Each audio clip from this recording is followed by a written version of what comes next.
Fala pessoal do Segundão, tá aí a apostila, olha aí de novo. Vamos continuar então com a análise aí desse livrinho, pra gente terminar logo. Beleza? Então vamos lá. Português, página, a partir da página 109. Mas a gente já tinha feito algumas coisas, então vamos lá. Página 114.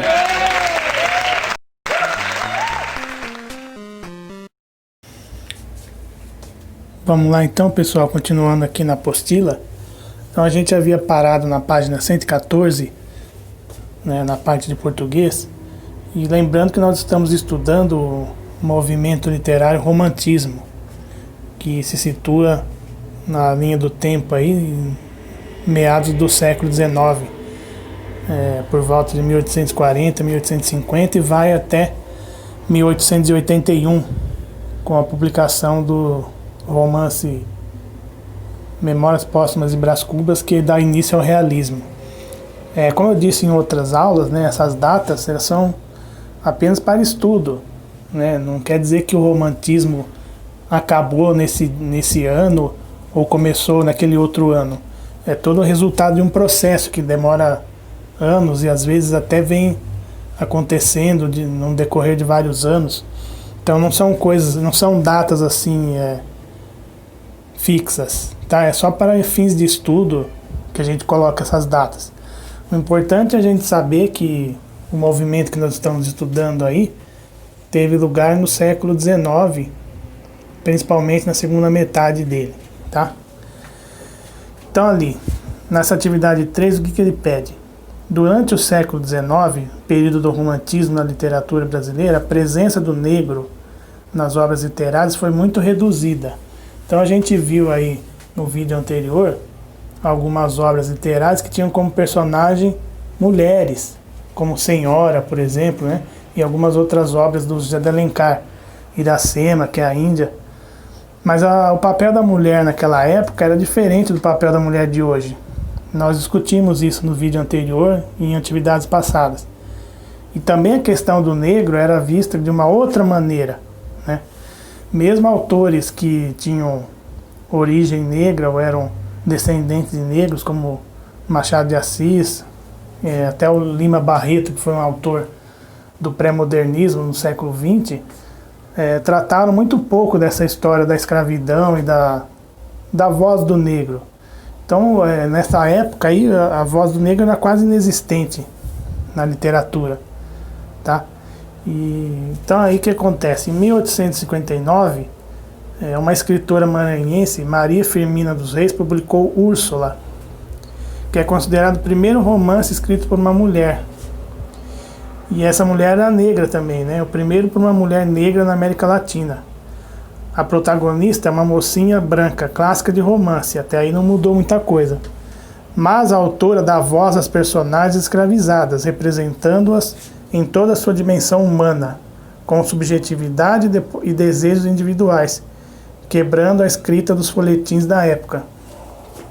Então, como a gente viu antes, né, a figura da mulher é sempre uma figura subalterna, submissa ao homem, e uma figura na sociedade que não tinha muito destaque, né? E a partir daí hoje em dia a gente percebe que houve uma mudança, felizmente. Só que na literatura demorou muito para que as mulheres pudessem ter algum tipo de destaque. E essa Maria Firmina dos Reis foi a primeira escritora de romance mulher no Brasil, tá?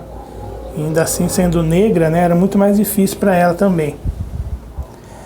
Ela permaneceu esquecida dos estudos acadêmicos até a década de 70 do século passado, quando daí ela passou a ser resgatada e teve a sua devida importância reconhecida, tá? Então aqui ele dá um pequeno trecho desse livro Úrsula, que é o capítulo 9, né? Então a gente, como atividade da semana, a gente deixa para vocês lerem esse capítulo 9, tá? E ele pede que vocês se atentem às palavras que vocês não conhecem. Pode até sublinhar aí na própria apostila, se você quiser copiar no caderno também. E procurar no dicionário o significado dessas palavras, Que daí na próxima aula a gente retoma esse capítulo explicando, né, o contexto dessas palavras, o que significa. Se você entendeu tudo, não precisa grifar nem copiar nada. Tá? E aí ele deixa algumas questões aí, né? Que a gente pode fazer também, tá? Então, quais são as questões que ele nos propõe? Uma das características do romantismo é o apelo aos sentimentos e às emoções, né? Nós já vimos isso, que o romantismo tem essa característica, a valorização das emoções, dos sentimentos. Esse recurso é utilizado pela autora? Comente. A liberdade é um direito básico do ser humano. Em quais trechos do texto a autora enfatiza essa questão? Analise a seguinte informação. A personagem Suzana é consciente em relação à sua cultura e seu passado africano. Faça um comentário destacando passagens do texto que permitem confirmá-la. Ou seja, passagens do texto que confirmem essa afirmação aí, de que ela tem consciência da sua cultura e do seu passado africano. Então vamos fazer só essas daí por enquanto, e daí na próxima aula, semana que vem, a gente retoma aí, corrige, né, e passa para a próxima atividade, para as outras duas questões que também são relativas a esse texto, tá? Então, 114, 115, 116. Beleza?